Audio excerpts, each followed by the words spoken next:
consumption. And we use the Swedish word Lagom as our strategy is like a little by little. And we are inspired by it, so the Lagom words like help us to extend our thinking. So first I will give a brief introduction, and then Siraj will talk about our strategy quite in detail. And then Roderick will combine our strategy with the consumer behavior concept that we talked about for the past few weeks. And finally, Lin will give a short conclusion. So first is us. Do you still remember your eating habits? Can I have some keywords? No? Yeah. Seriously? Yes. Such as? I remember. Yeah, less drinking of milk. Yeah? That was me too. Yeah?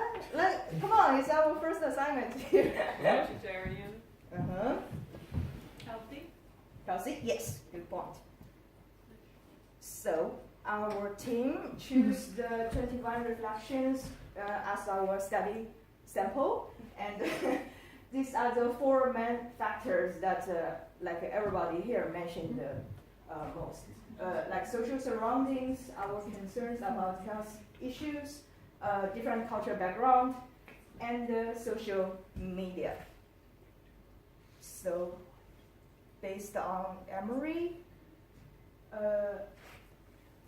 like our target group is somewhere around here. Like, we understand the sustainability, of course, we studied here. And we have relevant sustainable knowledge and behavior, such as like we recycle, sometimes we buy sustainable products, and I'm sure we tried to measure, for example, energy at home somehow. However, we still have a distance to eat organic and eat less meat, because like as you also someone mentioned in the paper that somehow we lack good opportunities or good moment for us like a trigger to make one step further for sustainable food consumption behavior. Therefore, we come up with a strategy. Yeah, so our strategy is centered on the chefs and restaurants which are run by chefs as the main enabler of influencing their attitude and probably changing consumers' attitude towards more plant-based protein and more organic food. So I think one of the things we took off was what Ola talked about regarding advertising messages and what registers in the consumers. The first 2 things is taste and newness. And I think the chefs as enablers is trying to give them a new experience. When normally they come to these restaurants, they can eat meat-based dishes, and the chef is trying to promote more organic, sustainable dishes, and because of which the newness of the experience, and it also addresses the taste, where they're telling them sustainable food can also be tasty. So that is basically that. And then our concept is built around not only the chefs and the restaurants, it's a group of restaurants combining with a couple of local sustainable farms. And so there is a circular approach in terms of the consumer experience, in terms of the farmers and the service. So there's an entire story around this. Here we talk about, it's just not about the chefs alone, but I mean the chefs along with the team, when they're serving this dish, they build a story around the dish. They talk about where the products or ingredients are sourced from, and based on which they also kind of give simple recipes for them to recreate in their own kitchens. So it's an experience where they kind of feel like you change their outlook and they want to try these dishes back home. Yeah, here we're just promoting some of the positives of healthy eating. So we're tapping into the taste, we're tapping into an egoistic value, then we're giving them something more in terms of information. And to take that concept a little further, we make it a bit more of an experience where we have a monthly maybe kind of a food festival where you get all these local farmers to kind of give their products, as well as you have a food festival where you have these chefs from these different restaurants serving dishes. So you have both local produce as well as the experience of eating. So that is basically our strategy.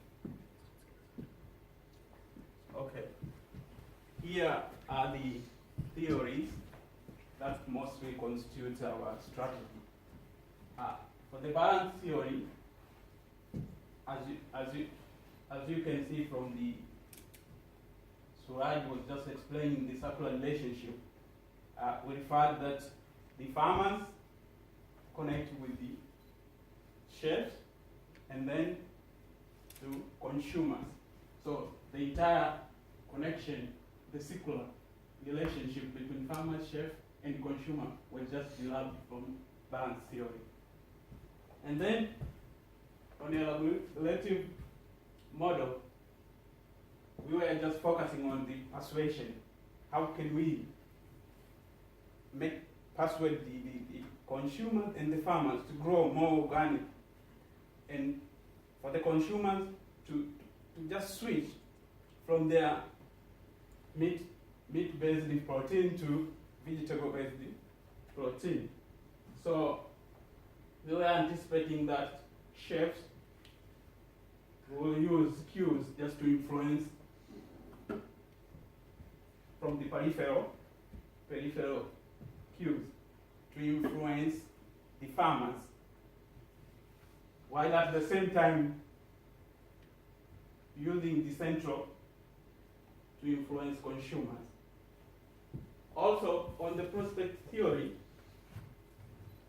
we know that human attitude or human behavior sometimes are being influenced by the reference point.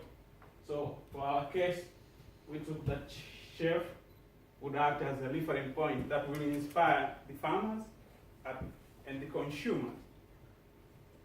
Also, on the nudge theory,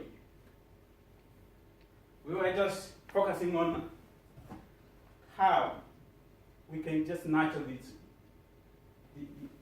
the strategy, the attitude, changing attitude. How can we nurture that? Through positive reinforcement, just to make the likelihood of the attitude to be permanent, to repeat, so that to be permanent.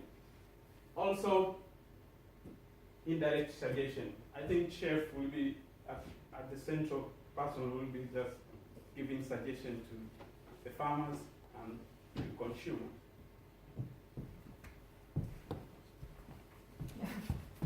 And finally, we use SWOT analysis as a tool to evaluate how our strategy matches the resources and capabilities. As you can see from this table, our Lagom strategy is a circular process involving the whole supply chain from farmers to chefs and consumers, which get more people involved in this community. And it's also a experimental learning and decision-making process for the consumers. When they engage in the communication with farmers and chefs, they can receive different information and knowledge about sustainability and organic food. And moreover, the additional services such as introducing the recipes and source of ingredients act as a positive reinforcement for the consumers and to persuade them to increase their sustainable eating behaviors. However, there are some vulnerabilities such as the concern about coverage of target group and uncertainty related to the sustainable active endurance. And like the lack of strong network among the local chef-owned restaurant is a barrier for the expansion of the operation scale. But as a whole, it can be concluded that the strengths and opportunities outweigh the possible weakness and threats, and by tapping into the cues through the peripheral routine and the chef will reinforce the information content of the message through the central way.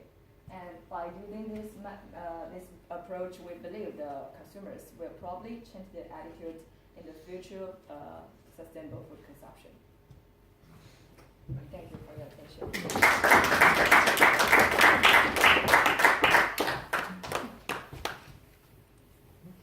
Questions? Do we have any questions?